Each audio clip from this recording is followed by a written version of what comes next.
kita mendiskusikan hal yang menjadi pembicaraan hampir di setiap tempat tongkrongan, yaitu politik 2024. Kita awali dengan informasi basi, informasi lama, bahwa Bosman tidak memilih 01 atau 02 dalam Pilpres 2019 tepat 1 bulan sebelum hari H, dan ini Bosman publikasikan di sosial media dengan mengatakan, percuma saya memilih, siapapun yang kalah akan gabung ke yang menang. Tujuannya adalah untuk konsolidasi politik di parlemen dan konsolidasi kekuatan di eksekutif di pemerintahan. Bagi-bagi kekuasaan di pemerintahan agar rakyat melihat kekompakan ini menjadikan rakyat di bawah diam, terpuasi keinginannya. Dan benar hal itu terjadi. Faktanya sekarang ada pihak 02 yang baper, yang kanan merasa ditinggalkan 02 karena ketika 02 di pemerintahan, keinginan mereka pihak kanan tidak terakomodir, tidak memperjuangkan agama. Istilah pihak kanan menjelaskan opini mereka karena melaksanakan kewajiban agama hanya secara pribadi masing-masing aja itu pejabat, tetapi tidak membuat negara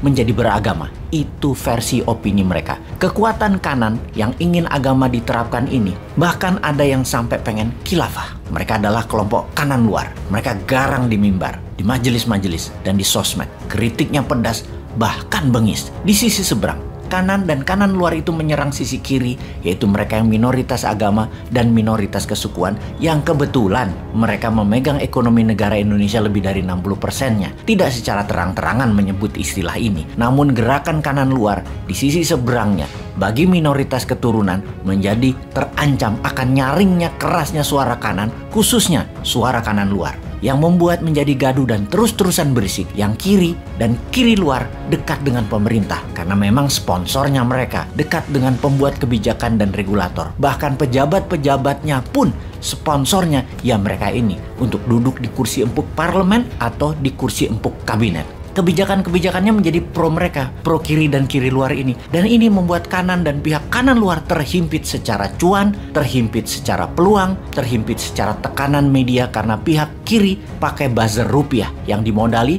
bukan hanya kontennya, tapi dimodali supaya info di sosmed itu jalan dan direkomendasikan dengan bayaran per view-nya. Hal ini terjadi sejak tahun 2017 hingga saat ini. Sudah 5 tahun tidak selesai-selesai, bahkan meruncing, sehingga menjadi dendam yang akan dilampiaskan di tahun 2024, di mana kanan dan kanan luar menjagokan Mas Anies yang akan digadang-gadang mereka walau belum ada partai yang resmi mencalonkannya hingga threshold terlewati. Di sisi kiri, terutama kiri luar, punya pesan satu, apapun itu tidak boleh Anies. Karena ancaman buat mereka, kiri dan kiri luar itu. Anies tidak bisa melepaskan citranya sebagai wakil dari kanan dan kanan luar. Anies berusaha keras ke tengah, namun impresinya, kesannya belum bisa membawanya ke citra tengah. Sampai saat ini, sisi kiri dan kiri luar punya 2 jalan keluar yang terus dipertimbangkan pihak mereka. Pertama, ke Banteng Merah dengan Mbak Puan di garis depan yang sedang digadang-gadang.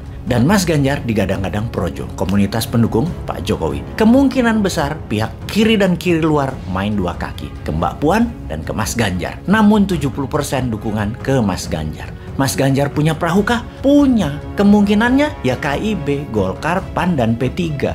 Ada Opung dan Mas Bahlil dan Mas Erik di sana. Dan ada Pak Jokowi yang selalu di tengah namun miringnya ke Mas Ganjar. Dan ini tidak bisa terelakkan. Wis kroso kok. Tapi ini kan pendapat Bosman. Kerasa bahwa Pak Jokowi miring ke Ganjar. Mas Ganjar ya gamang sekarang. Dia galau. Nggak enak sama Bu Mega. Nggak enak dengan Banteng Merah. Nggak enak sama Mbak Puan. Tapi peluangnya besar Mas Ganjar dapat perahu dan bisa tanding. Lalu ada yang punya suara politik besar, Pak Prabowo. Namun tidak dapat dukungan kanan apalagi kanan luar. Juga pihak kiri dan kiri luar mikir 10 kali mencalonkannya untuk keempat kalinya bagi Pak Prabowo ini. Sekedar mengingatkan, kiri dan kiri luar itu secara jumlah tidak banyak, namun mereka punya cuan dan punya pengaruh politik. Pihak kanan dan kanan luar lebih banyak jumlahnya dibandingkan kiri dan kiri luar. Mungkin 3-4 kali lipat lebih banyak. Kekuatannya adalah di panggung dan di mimbar, serta orasi-orasi mereka. Pengulangan-pengulangan informasi semua bisa menjadi kebenaran yang dipegang teguh pendengarnya atau pengikutnya. Ada sebuah skenario berikutnya, dan ini skenario pamungkas. Tujuannya untuk apa skenario pamungkas ini? Ada 3 kemungkinan pendaratan di akhir jabatan, yaitu smooth landing, hard landing, atau crash landing. Kalau inflasi meningkat, ekonomi belangsak di tahun 2024, maka yang jadi bisa wakil dari kanan dan kanan luar. Posisi pejabat sekarang adalah crash landing.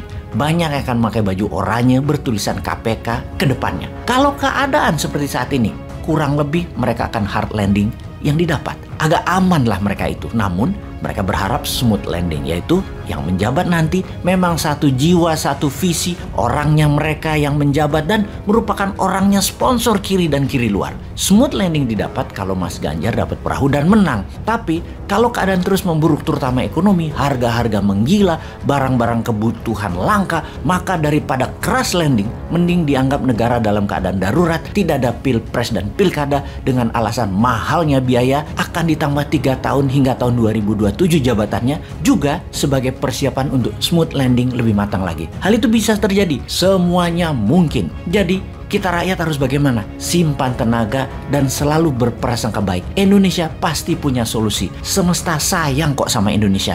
Selalu ada kuda hitam sebagai penyelamat. Percayalah.